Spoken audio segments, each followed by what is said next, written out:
Welcome back to another episode of Life Aboard the Ark. Today I'm here with Lee, who is back working with us after a stint working in ER medicine, and Dr. Morden, who, as you know, is a doctor. Last we checked. Last we checked. We'll see.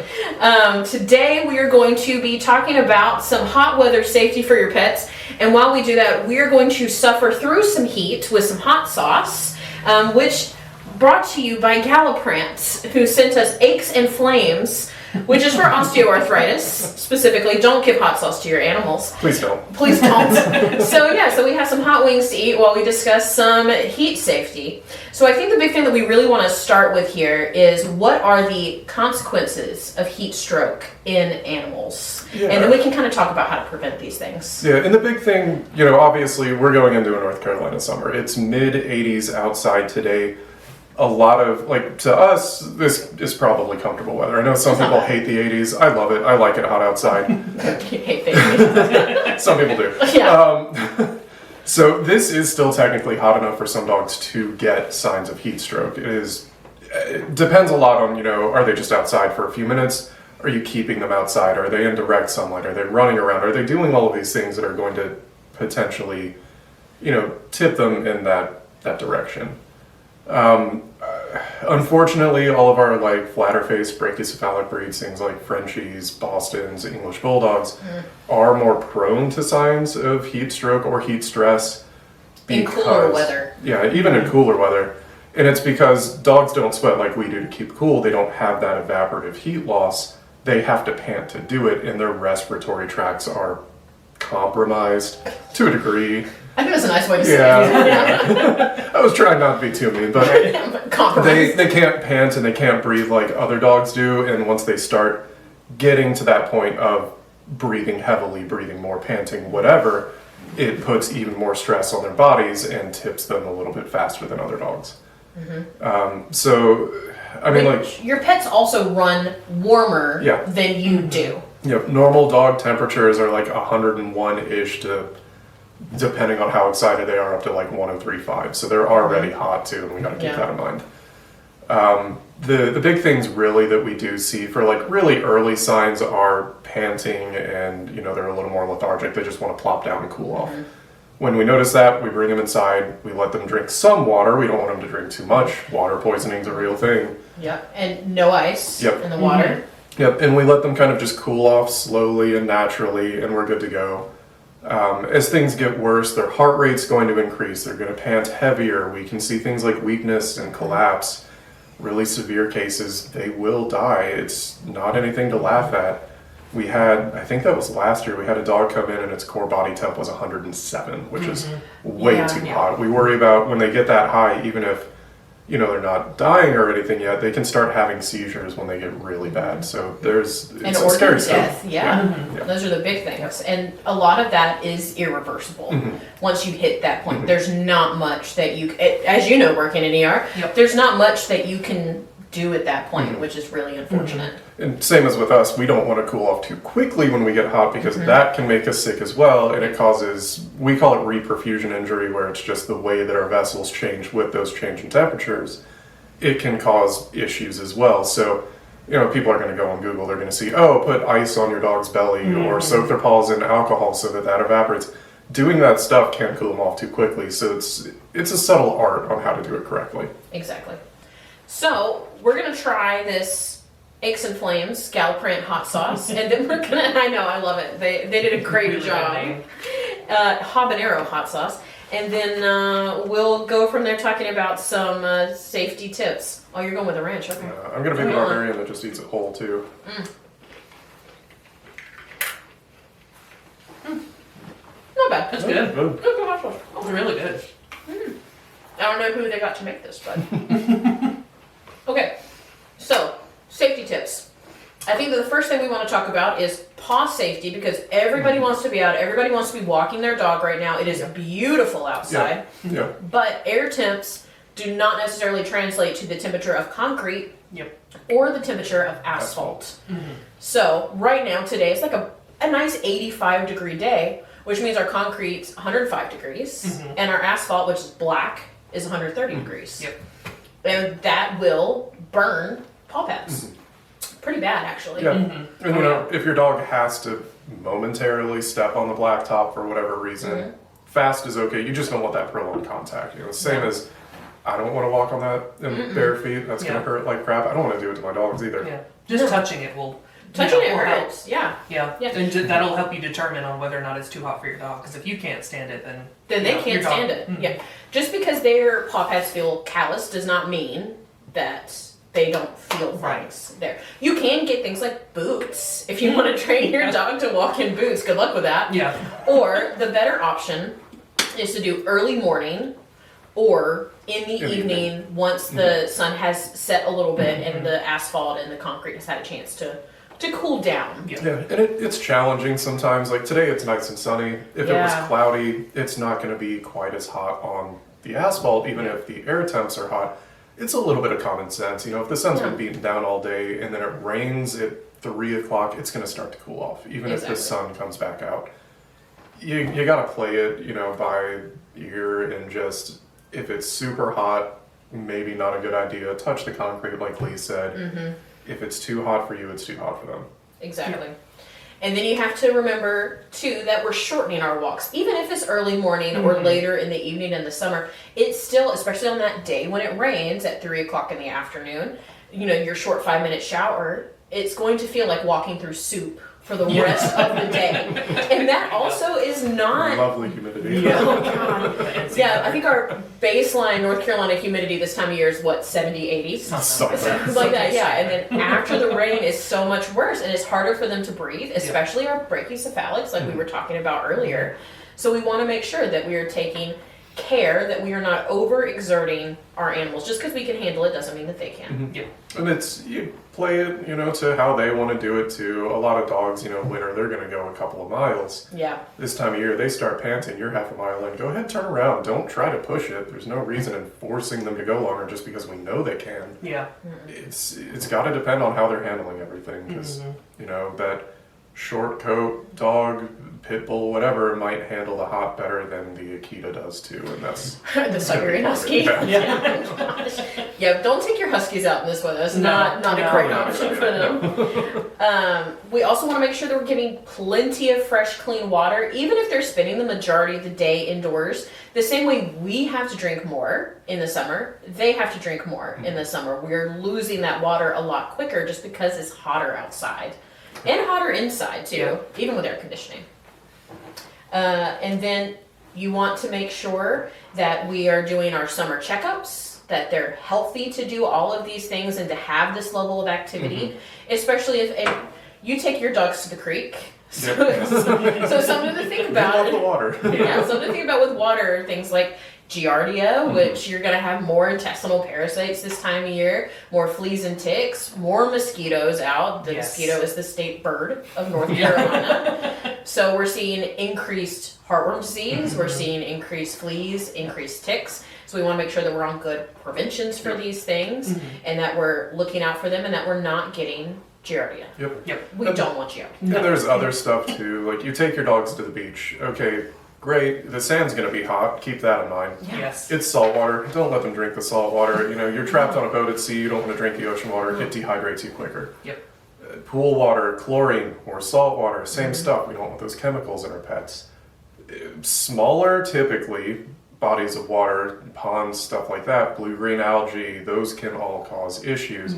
There's different reasons not to try and let them drink the water. If it's a relatively big body of water, something that's moving quicker, more like a river as opposed to just the creek kind of thing, that's probably safer. It's still not necessarily the greatest idea. Yeah. And you want to make sure that your pets are not unsupervised around any body of water. Keep them on a leash. Don't look away from them. Drowning is a real thing for animals this time of year. And it's just like with humans, it's really difficult to bring them back from that if it happens. And you don't have an ambulance for animals. No. So you can't Just call you. paramedic. It's just you. Rushing back, especially if you're in the middle of the woods. And Oh, that yeah. happens. And what are you going to do? Yeah, you just gotta rush them back yourself, and Exactly. God forbid it's like an Akita or a Newfoundland, and you've gotta carry that dog back. Oh, yeah. Yeah. You know? Something really heavy. Yeah. Bring the wagon. Yeah. Not a bad idea. Or maybe just now is not the time of year to Yeah. take your Don't risk it. Akita or your mountain dog, your St. Bernard on a hike Maybe somewhere. Keep those home. Keep those at home where they need to be at home right Right. now. Yeah. Let's talk about everybody's favorite thing to do this time of year is to shave. Shave their animals Yeah. because they think it cools them down. And your Shih Tzu, sure. Your Yorkie, fine. Poodle. Yeah, your Husky, your German Shepherd, Don't no. want to do that. No. And, because he has his mouth full. Double-coated dogs are double-coated for a reason. Right. It works as insulation in the winter, but insulation works the same way Works in both ways. warm weather. Yep. So it keeps their core temperature cooler. Yep. And if you shave all of that off, first of all, you are kind of ruining their coat. It Yes, doesn't it quite, does not it grow never back grows right. back right. No. You used to do grooming too, didn't you? Do it? No. No? I Oh, you did. I mean, that was the one animal thing I've not done. Okay. My bad. Don't. Yeah, I'm not going to. They There's a groomers lot. are so. I could not do that. No, they are Oh my incredible gosh. people. Too much. Couldn't do it. I've Couldn't done do it. ER and I can't do grooming. No, that's where I draw the line. Yep. But yeah, don't shave. No. Don't shave. It doesn't grow back in correctly, and you're also making them prone to sunburn at that point. They're Yeah. used to having the fur. A lot of dogs, if not darn near all of them, have white skin, and now all of a sudden they're getting that direct, super high UV index straight to their skin. They're going to sunburn. If you have a dog like, the Shih Tzu or whatever that does need the haircut, you can use baby sunscreen or whatever, like infant sunscreen to help protect them. Eyes, nose, places like that that are already naturally thin. That's perfectly fine. Make sure it's zinc free, make sure they're not licking it, but it's better than nothing. Don't feed your dog sunscreen. Yeah. Yeah. Also, you should be using sunscreen. Oh, yeah. A little human PSA. If you're going Yeah. outside this time of year, put on sunscreen. I had a UV warning the other day. Like an unusually high UV, and I was like, oh. Yeah, and that Right. for your animals too. Your little white dogs that are kind of balding a little bit. Yep. They'll burn. Oh, yeah. They'll burn real fast. Yeah. So other things that we do this time of year, we're traveling a lot. Yep. We're celebrating a lot of holidays in the summer that involve things like fireworks. So let's talk firework safety. I think first. So keep your animals inside when you're setting off fireworks. I think it's the big one. Other things are like be prepared. Refill your medication. Refill your medications now. Call Have us that in. on deck. Call us like mid to end June, not July 3rd. Yeah. Yeah, everybody calls us on July 3rd. Like, Yep. hey, I forgot, we're setting fireworks. Yeah, I know. Well, yeah. Yeah, It's okay. kind of a big holiday. Quick side note, I'm not a human doctor. Maybe don't hold the firework when you're Yeah. going to set it off. Please place it on the ground. Don't point the firework at anybody. Yeah. Like, It's just common general sense. firework safety for a minute. I mean, don't let us yuck your yum. Like, if you really want to have a great time, I mean, that's your business. Just make sure the dogs are Make sure your involved. dog and your cat are inside. Yeah. Yeah. Yeah. So we're getting our gabapentin, we're getting our trazodone, we're getting our Celio, we're getting all these things early. We're going to be prepared for fireworks, and then start early with your sedatives. The night before, so July 3rd is when I start my sedation, and morning of, because I don't know about anybody else, but in my neighborhood, people start with fireworks for some early. reason at like Super. noon. Days early for me. They do why? it the whole week. Yeah. So, yeah. And if I'm remembering correctly, too, this year, the 4th is on a Saturday, which Oh, means yeah, so the it's gonna 3rd be it's big. gonna start Friday Yeah. night. Yeah. So maybe start on Thursday evening. We're going to start with our gabapentin and our trazodone or our Celio, whatever our chill protocol is for your pet. We're going to start it early. And we're going to do it through the whole weekend, potentially, if your Yes, animal very needs much it. so. Just because it's so much less stress. Everybody will have clients that do come in and they're like, oh, I don't want my dog to be flat. I don't want my dog to be drugged. I don't want him to have like a bad trip.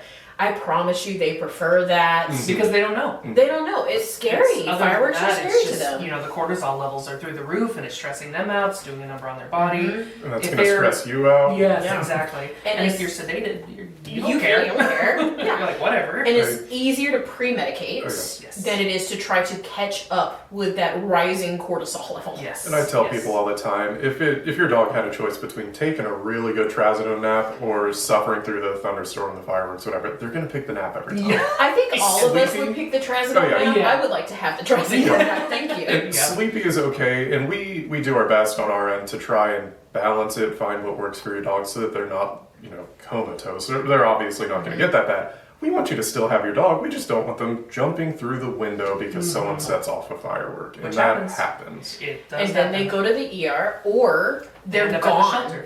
Yeah. I worked also at a shelter. Yep, I So know this. I've done a lot of things. Yeah. And this was one of the worst times of the year because people would blow off fireworks. Yes. My dog is missing. They'd come in. Mm-hmm. We'd get such a crazy influx of dogs this time of year. Cats too, Yeah. but mostly dogs. Yeah. And it's really, really crazy to see. And with cats, I think it's important to say, first of all, I don't think that we should have a lot of outdoor cats. They are very bad for the natural fauna that we have in the area. They are an invasive species.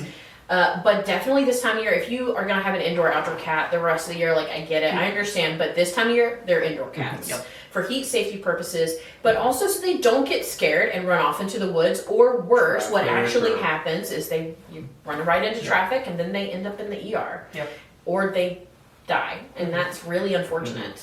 So we want to keep them in, and then we want to make sure that our cats and our dogs are microchipped, because when they end up at the shelter because they ran away from the scary fireworks, we can identify them, and we're registering our microchips at Yeah, home. that's a big We're one. registering our Updating microchips at your home. information We're now. updating our information. Oh, Every time you change a phone number, every time you move, you're updating your microchip information. It's Yep. so important. That's how we find you. I can't tell you how many times people would bring in lost dogs to the ER and I scan for a microchip. And I they call haven't. and they're like, that cat I haven't owned in about 6 years and it went from this person to this person and no one knows who it owns now. So, And then they go to the shelter, and then they go to the shelter. and that's sad. So Yeah. we're updating our microchip information. Yes. Yes. We have a tag on our pets that go outdoors, cats or dogs.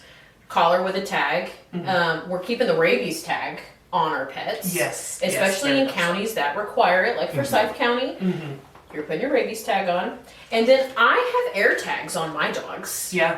I live in a neighborhood, so that bounces off of like Bluetooth. So that's really nice where if my dogs got away, it would tell me how many feet away they were, and I could track them down that way. And so we can get like GPS collars so we can track as needed too. Those are really handy things to have, but Yeah.